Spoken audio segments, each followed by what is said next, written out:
Just kind of winging it.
For that song. Who's this guy? Like less talking. It's like an hour ago. The talking part of the. Nah.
Not one of my more brilliant pieces. Well, it's cool though. What's that? It's cool. Very cool.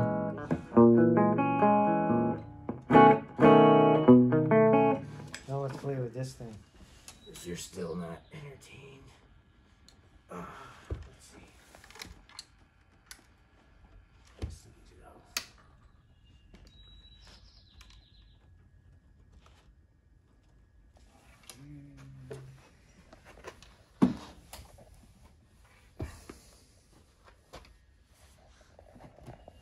Uh-oh. Even tied. So let's see what we got queued up here. Probably better to do this on the crunch channel.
this justice, you really have to do it through the Stratocaster.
Too much.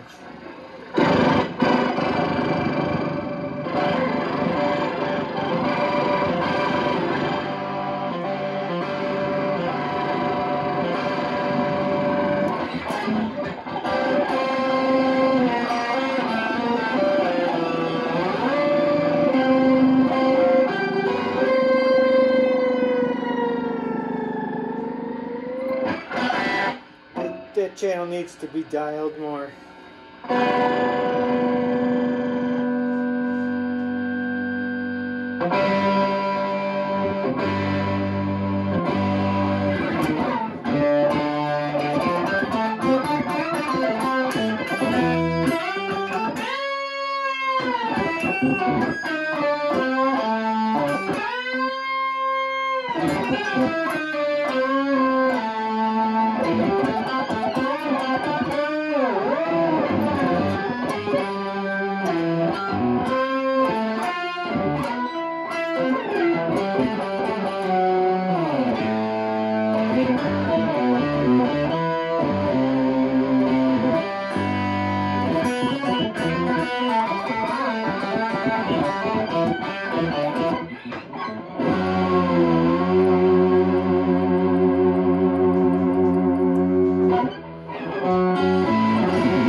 Tell me about this one as you're going through this.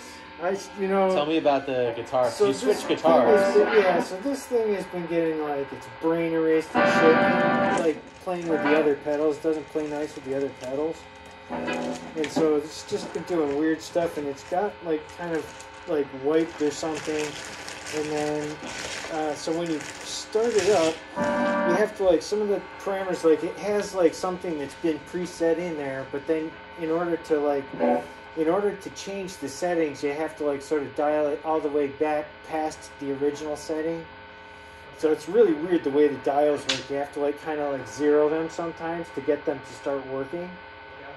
And it shows you like all this shit on the readout. This fucking pedal is ill. It's like I said, it's like a concert rack effect that's been basically portableized into a guitar pedal. So that shit I paid $400 for it, used.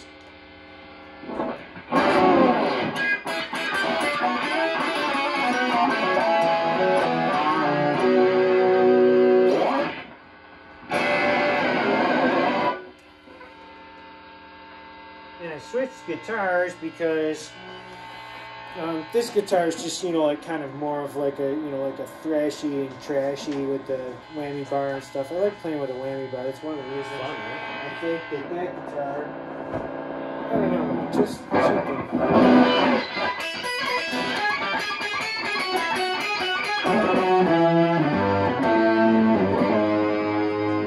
this one's a weird synthesizer. It just kind of flips around and changes.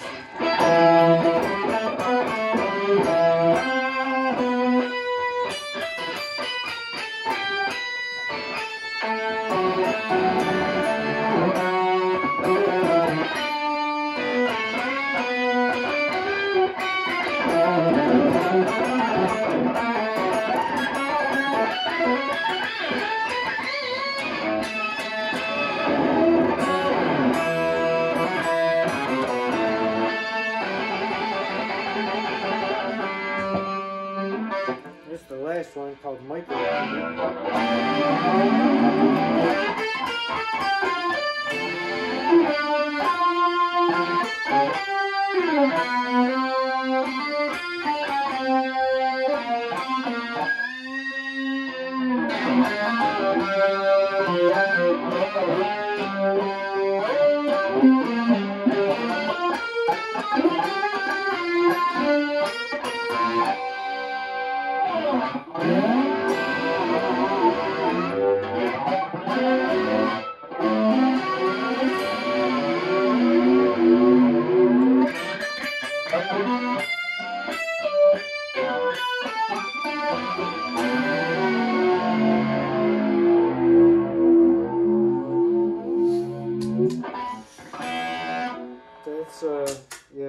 That's the toy that, the other thing I was going to say about that toy is that I discovered that watching videos of Annie Clark, St. Vincent, talking about the different shit that she used, and this, like, you can hear this on all of her recordings. You can hear the weird fucking sounds that this thing makes.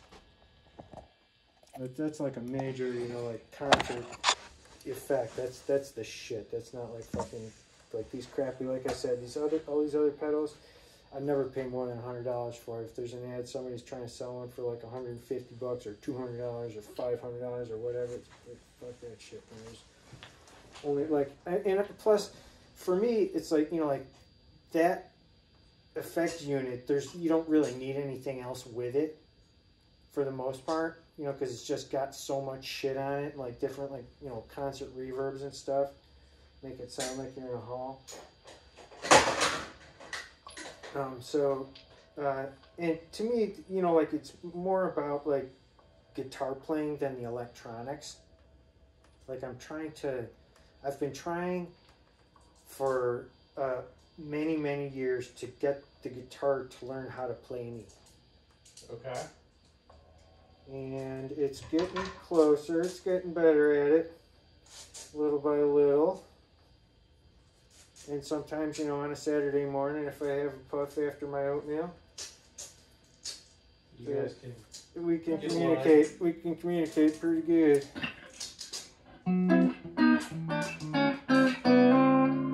And this guitar is all out of tune, but that doesn't matter. We were like having so much fun with the effect.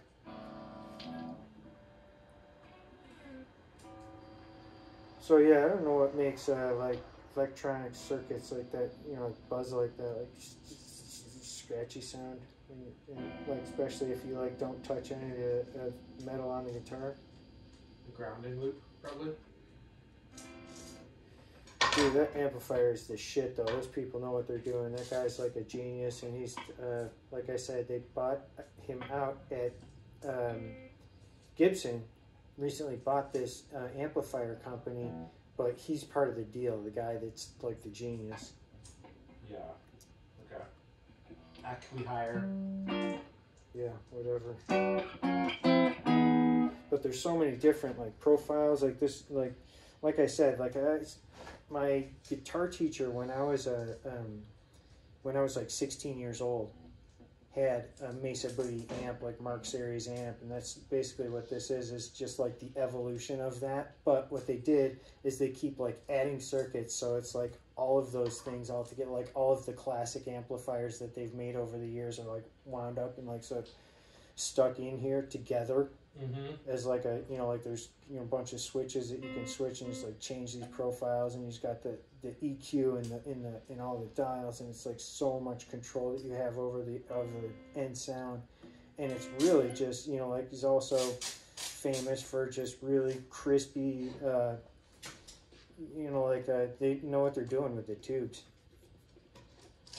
There's a tube genius from the Bay Area. You know, old electronics nerd.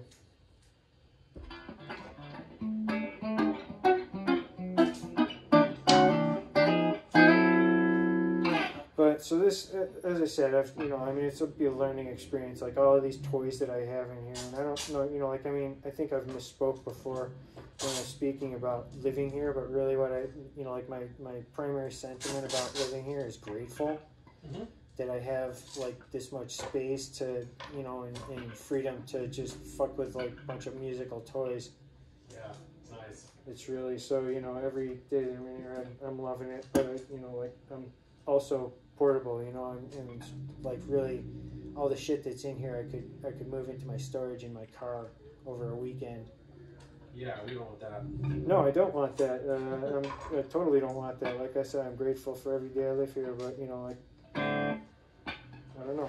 When we part ways, we're still gonna be friends. Of course.